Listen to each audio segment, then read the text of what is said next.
Alam niyo ba yung Beringan? Sa tingin niyo ba, totoo din yung lugar na yun? Bago natin ipagpatuloy ang kwento, mag-like at subscribe. Matagal na naming planong magkita-kita ulit. College barkada kami ni Jessa, Mark at Rina. Solid 4 na taon na parang magkakapatid. Pero nagkahiwalay-hiwalay nang nagkatrabaho kami sa iba't ibang probinsya. Kaya nung nagka-chat ulit kami sa group chat, sabay-sabay kami nag-send ng, tara, reunion tayo. Nung una, plano lang namin mag-staycation o mag-beach. Pero gaya dati, si Jessa na naman ang nagsimuno ng kabaliwan. Sa summer kaya tayo, hanapin natin yung sinasabing Beringan. Sabay tawad ni Rina, yung lugar daw ng mga engkanto, baka mapunta tayo sa ibang dimension. Hindi masaya, sagot ni Jessa. Adventure to guys. At ayun, bago pa namin mapigilan, nasa biyahe na kami papuntang summer. Dala-dala ang ilang bag, camera at excitement na parang mga bata. Pagdating namin doon, gabi na. Naghanap muna kami ng matutuluyan. Isang maliit na transient na may karatolang halos hindi na mabasa. Tahimik ang lugar, walang masyadong tao, pero mabait naman yung may-ari. Kaya nakituloy na lang kami. Kinabukasan habang nag-aalmusal ang kape at tinapay, nagtanong kami sa may-ari ng bahay. Manang, saan po ba dito yung Beringan? Natigilan ng matanda. Saglit na napatingin sa amin. Ay mga bata, walang ganyan dito sa lugar na to. Pero sabi sa internet lang yon. Sabay labas ng kusina. Nagkatinginan na lang kami. Kahit saan kami magtanong, sa tindera, sa driver, sa mga tambay, pare-pareho ang sagot nila. Tahimik ang ilan. Ang iba naman tumatawa pa. Ang iba naman hindi nagsasalita. Hanggang sa napagod na lang kami. Wala yata dito guys Tara na lang, enjoy na lang tayo dito. Wala namang Beringan talaga, sabi ni Rina habang binubuksan ng coke. At doon kami nagdesisyon, kinabukasan, uuwi na lang kami. Gabi na nung nag-impake kami. Wala kaming alam kung may last trip pa, pero sinubukan namin maghintay sa terminal. Ilang minuto lang may humintong lumang bus, walang karatula, walang nakasulat sa destinasyon, pero bukas ang pinto. Uy, sakay na tayo, baka ito na yung last trip. Sumakay kami. Tahimik ang loob, kakaunting pasahero, pero mabango, parang amoy ng bagong linis na simbahan. Umupo kami sa gitna, nagbukas ng Spotify at habang tumatakbo ang bus, nagkakantahan pa kami ng mga lumang tugtog. Normal lang ang lahat hanggang sa may mapansin si Rina. Uy, parang iba yung dinadaanan natin. Nilingon kong bintana. Wala na yung madilim na kalsada.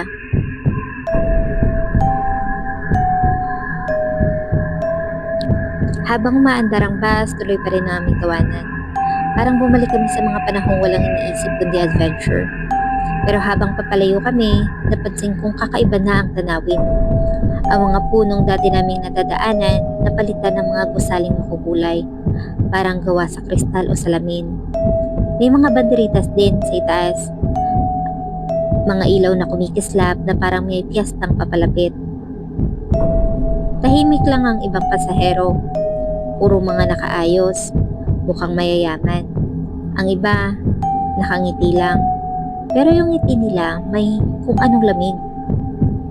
Hindi ko maipaliwanag kung bakit, pero pakiramdam ko, parang kami lang ang hindi nagkaroon. Ang ganda dito, sabi ni Jessa habang nakadungaw sa bintana. Baka may piyesta nga, daming ilaw oh. Biglang may lumapit sa amin. Isang babae na nakaupo sa likod.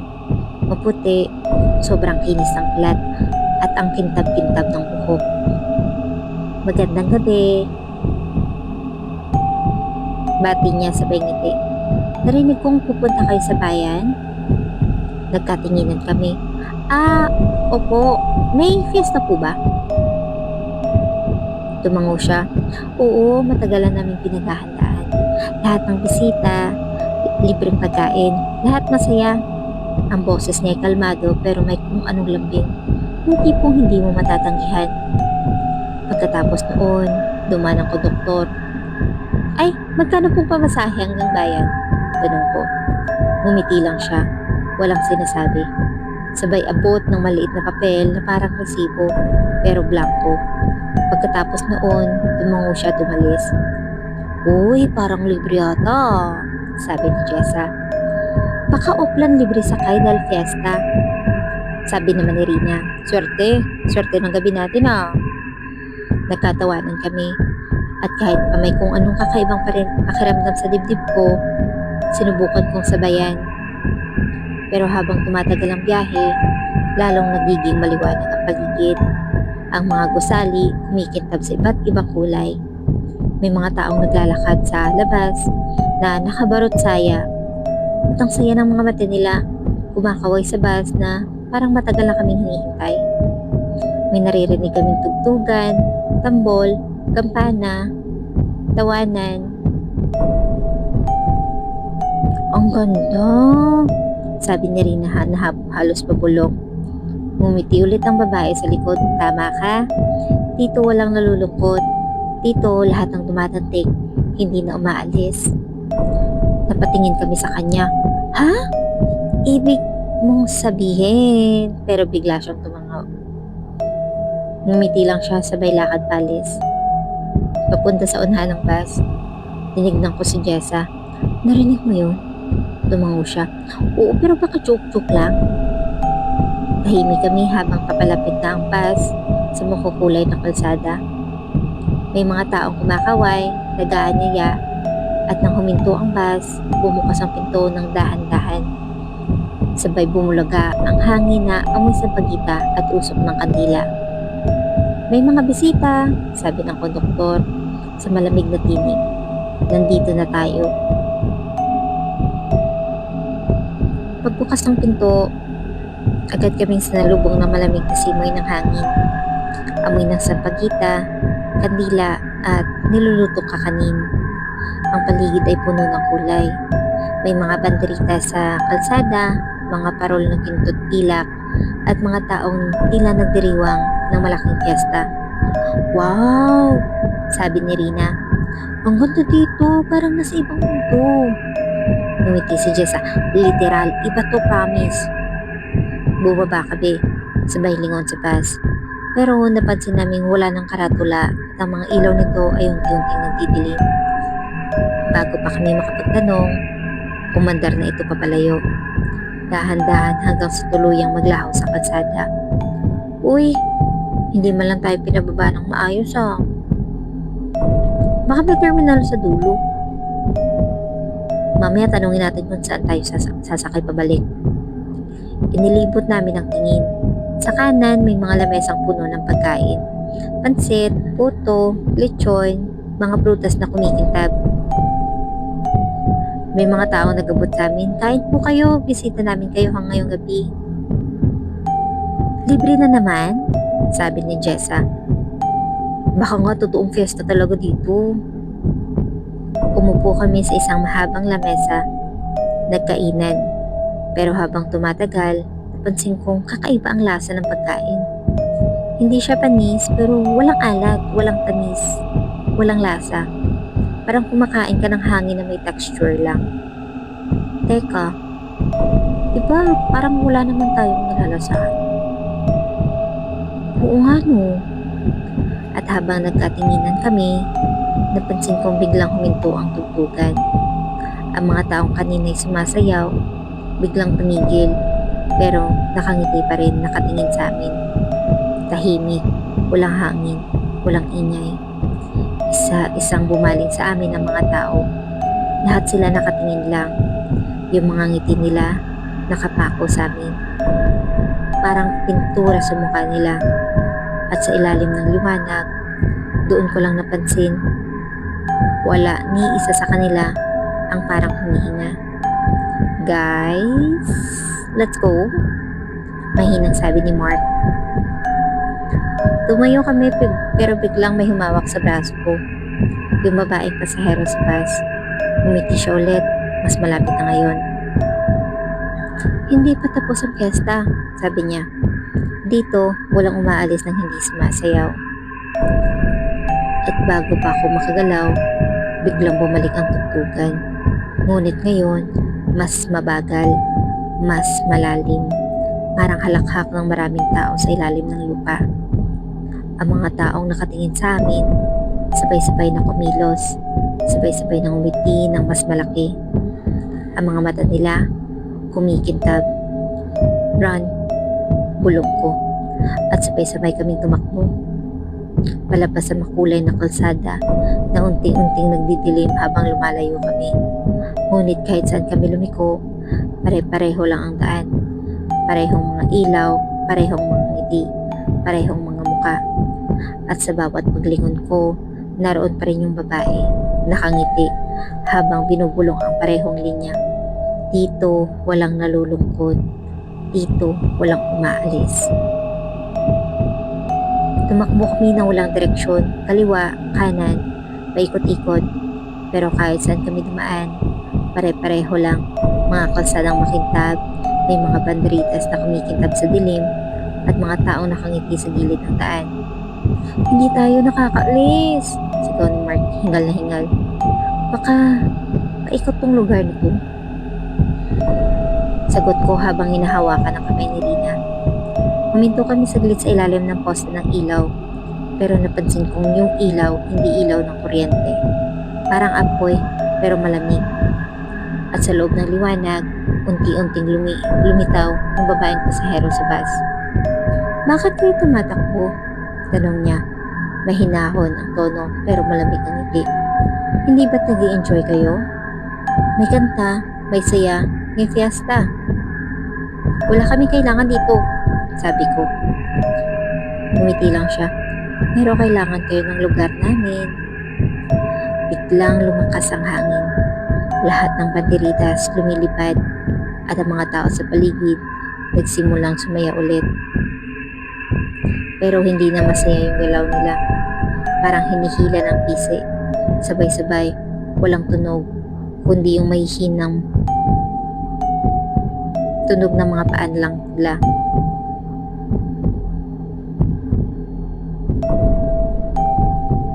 Takbo! Sigaw ko. Tumakbo kami ng sabay-sabay pero biglang may hubas ng window sa harapan namin. Yung parehong bus, wala ring karatula, pero bukas ang pinto. Dali! Sabi ni Rina.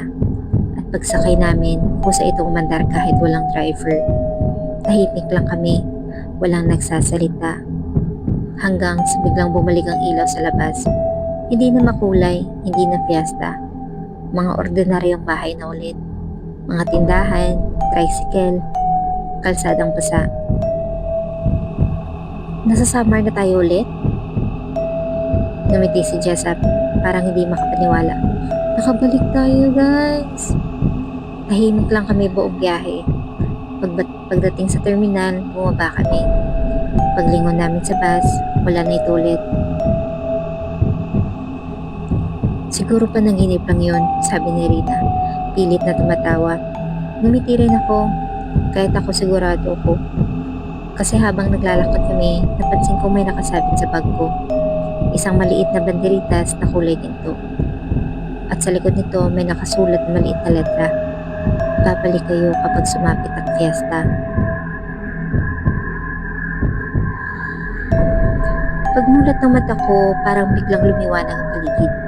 Hindi na bus, hindi na kalsada, kundi kisame. Puting kisame.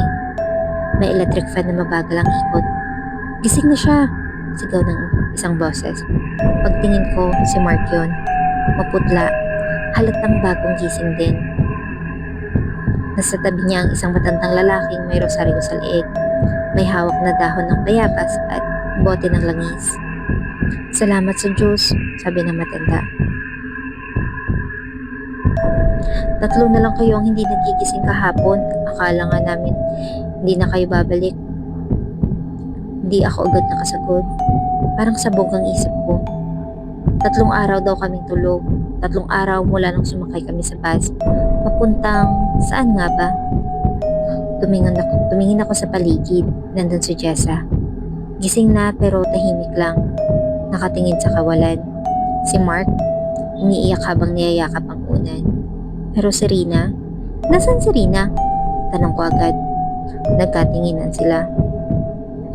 Hindi pa nagigising, sagot ng matanda. Pero buhay pa, mahina lang ang pulso. Tahimik kaming tatlo. Tapos, biglang nagtanong yung albularyo. May kumain ba sa inyo ng kanin na kulay itim? Napatingin kami sa isa't isa. Sa loob-loob ko, parang may kung anong bumalik sa isip ko. Yung gabi ng fiesta, yung mga lamesang puno ng pagkain, yung kanin na kulay ginto at itim na inaabot ng matandang babae sa gilid ng kalsada. Si Rina yung kumain. Mahinang sabi ni Jessa. Kumuha siya, sabi niya parang sticky rice lang daw.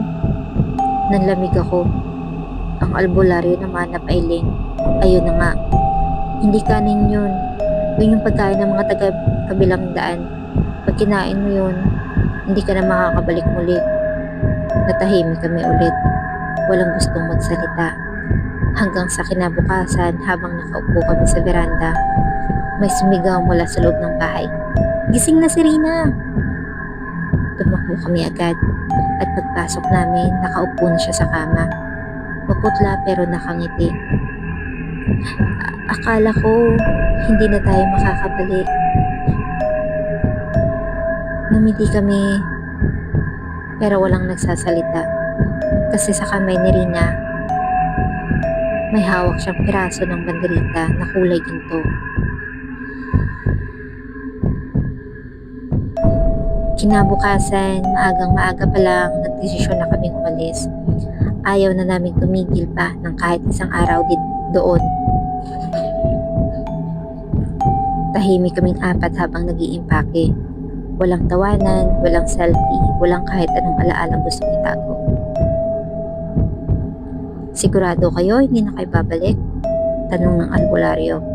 Tumangaw lang si Mark. Mas mabuti siguro kalimutan na lang namin yung nangyari dito.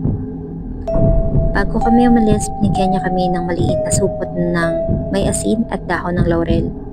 Kung sakaling may mangyaring kakaiba, isaboy niyo lang yan para hindi na kayo muling masundan.